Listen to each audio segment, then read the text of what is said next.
Finally, mapapakita ko na sa inyo kung paano i-set up yung tone rig natin by Buddy Josh. Kap, sa video na ito, samahan niyo ako buksan itong aking bago. Okay mga kap, tinanghali talaga ako ng gising ngayon dahil kakaisip dun nga sa tone rig natin. Napakaganda kasi talagang app niya eh. Nasabi ko doon nung nakaraang vlog natin, parang walang workaround. Pero apparently, nung sinabi sa akin ni Buddy Josh na gumagana daw yung iPhone 11 niya gamit yung dongle talaga. Camera dongle talaga siya. Lightning cable, yung saksakan sa port ng iPhone 11.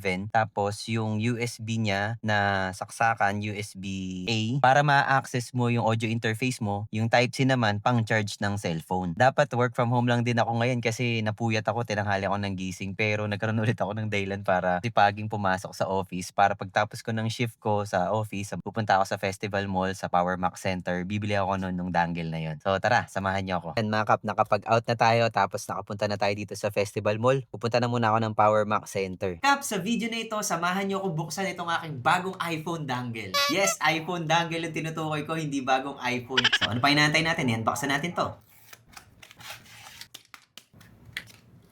Ginawa natin ng paraan kasi ayaw nating pabayaan yung mga kap natin dyan na gustong gumamit ng tone rig pero luma yung iPhone niya. Yung port ng iPhone lang niya is lightning cable. Gusto ko sanang videohan yung pagbili ko sa Power Mac Center kaso kailangan ko muna magpaalam sa kanila na magsushoot ako doon kasi medyo strict sila doon. Pero kap, I highly suggest na kung bibili kayo ng ganitong klaseng dongle, doon lang kayo sa mga authorized Apple dealer natin na mga store. Kasi sinubukan ko na doon sa mga DJ Hub Center sa mall, wala talagang gumagana kahit isa. Nauunawaan ko naman na gusto natin magtipid ng mga dongle pero mga kap, mas mapapamahal tayo dyan kung pamali-mali mga dongle. Wala talagang gagana na third party. Ito lang talaga yung gumagana. And yes, mag-agree ako, medyo pricey to pero sulit dahil isang bilihan lang siya. Kapag nagpa-assist ka sa Power Mac Center, pakita mo to yung merong icon ng camera tsaka USB-C. Tapos yung dulo niya, lightning cable. Saksak na natin dito, itry na natin. Pakita ko na sa inyo kung paano i-setup to. Kailangan natin ng audio interface. Itong gamit ko is PreSonus Audio Box USB 96. Kailangan ng ganitong printer cable. Sasaksak natin sa likod ng interface. Tapos itong sa iPhone natin, saksak natin tong bagong bilhin nating iPhone dongle. Akala nyo bagong iPhone, no? Wala pa tayong pambili nun. Para to sa mga cup natin na naka lightning cable pa, kagaya nitong iPhone 11 ko. Saksak nyo lang yan dyan. Tapos buhayin natin yung tone rig.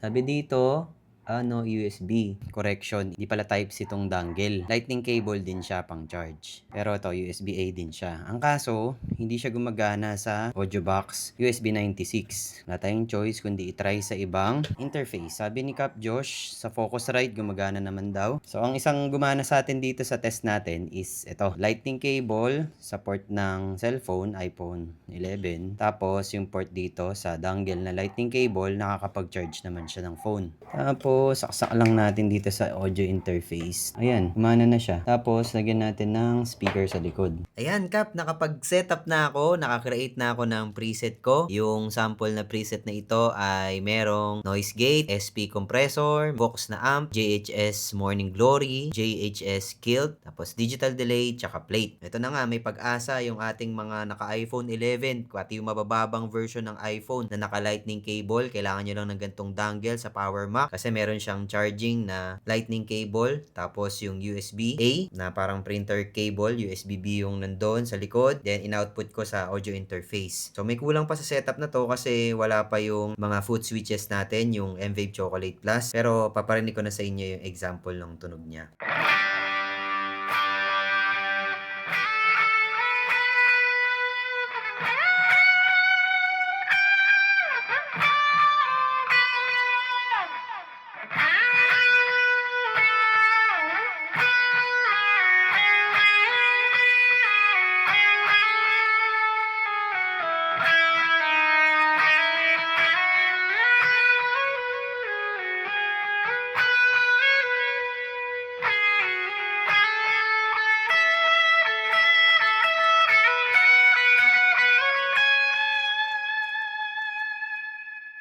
Yun, rinig na rinig yung sustain, Kap. Ganda ng sustain.